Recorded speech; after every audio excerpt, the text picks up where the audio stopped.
झारखंड सरकार में खाली है एक बर्थ। कांग्रेस की दावेदारी में कितना है दम? प्रदेश अध्यक्ष के बयान के बाद झारखंड में सियासी हलचल। नमस्कार, आजाद सिपाही विशेष में आपका स्वागत है। मैं हूं राकेश सिंह।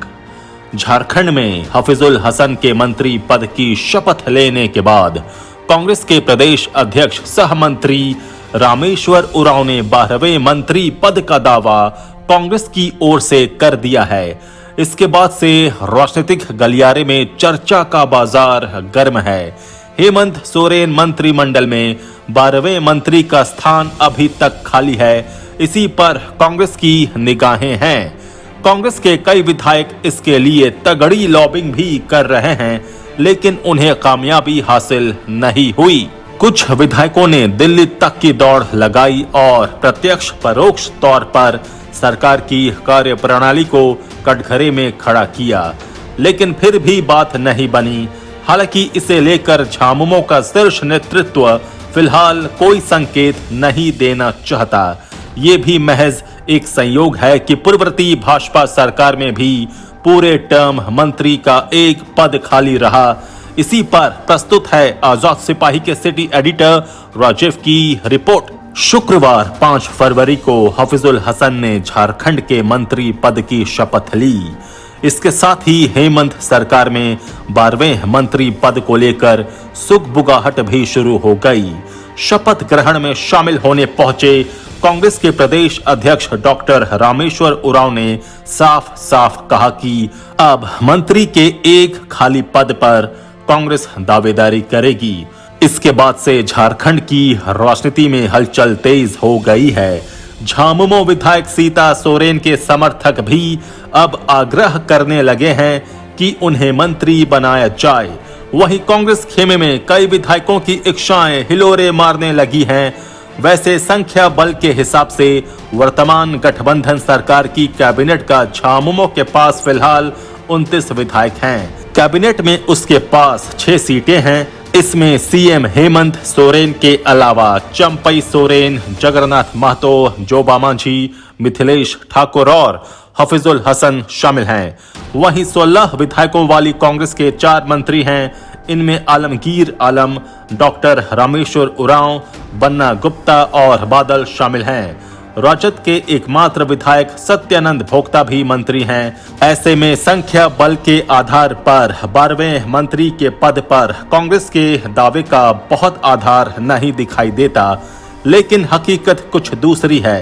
कैबिनेट में खाली पड़े मंत्री पद पर कांग्रेस का दावा 2 अन्य विधायकों को लेकर किया जा रहा है। कांग्रेस का दावा है कि बाबूलाल मरांडी के झारखंड विकास मोर्चा के टिकट पर चुने गए विधायक प्रदीप यादव और बंधु तिर्की भी कांग्रेस में आ गए हैं और इस तरह उसके सदस्यों की संख्या 18 हो गई है।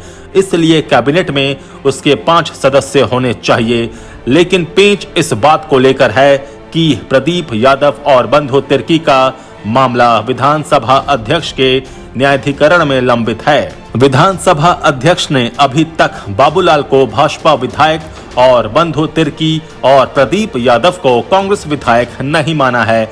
इसलिए इन दोनों को अभी तकनीकी तौर पर कांग्रेस का विधायक नहीं माना जा सकता। झामुमो सरकार का नेतृत्व कर रहा है और उसके पास विधानसभा अध्यक्ष की कुर्सी भी है। इस कारण कांग्रेस का दावा बन सकता है, लेकिन संख्या बल पर गौर करें तो कांग्रेस इसमें पिछड़ती जरूर नजर आ रही है। झामुमो का तर्क है कि इन दोनों के मामले का निपटारा होने तक कांग्रेस के दावे का कोई आधार नहीं बनता।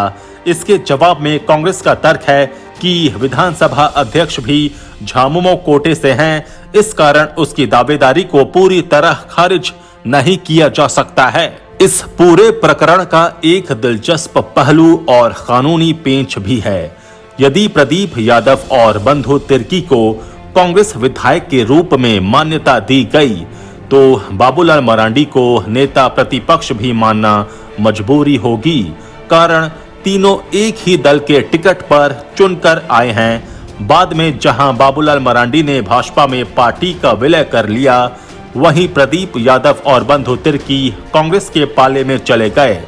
सत्ताधारी गठबंधन नहीं चाहता है कि किसी भी कीमत पर बाबूलाल मरांडी को नेता प्रतिपक्ष की मान्यता मिले। इस दिलचस्प सियासी प्रकरण का तीसरा पहलू कैबिनेट में ईसाइयों के प्रतिनिधित्व का भी है। कांग्रेस का कहना है कि हेमंत सोरेन कैबिनेट में अभी ईसाइयों का कोई प्रतिनिधित्व नहीं है, इसलिए 12वें मंत्री के रूप में किसी ईसाई को शामिल किया जाए। इसका सीधा मतलब यही है कि कांग्रेस चाहती है कि बंधु तिर्की को मंत्री बनाया जाए। उधर आर्च बिशप फेलिक्स टोप्पो ने किसी ईसाई को झारखंड मंत्रिमंडल में जगह देने की वकालत की है। उन्होंने कहा है कि राज्य में नई सरकार के गठन को 1 साल पूरे हो गए हैं। इतने दिन बीतने के बावजूद मंत्रिमंडल में ईसाई समाज का प्रतिनिधित्व नहीं है। मुख्यमंत्री अविलंब इस पर ध्यान दें और मंत्रिमंडल में ईसाई समाज की भागीदारी सुनिश्चित करें। उन्होंने कहा था कि सत्ता पक्ष के 12 विधायक ईसाई समाज के हैं। इस बयान का झारखंड कांग्रेस ने भी समर्थन किया था।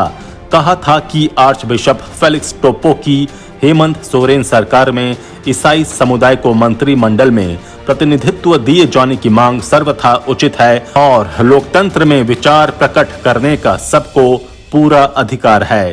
पार्टी इसका समर्थन करती है और भावनाओं का पूरा सम्मान करती है। झारखंड के युवा मुख्यमंत्री हेमंत सोरेन चौंकाऊ फैसले के लिए जाने जाते हैं।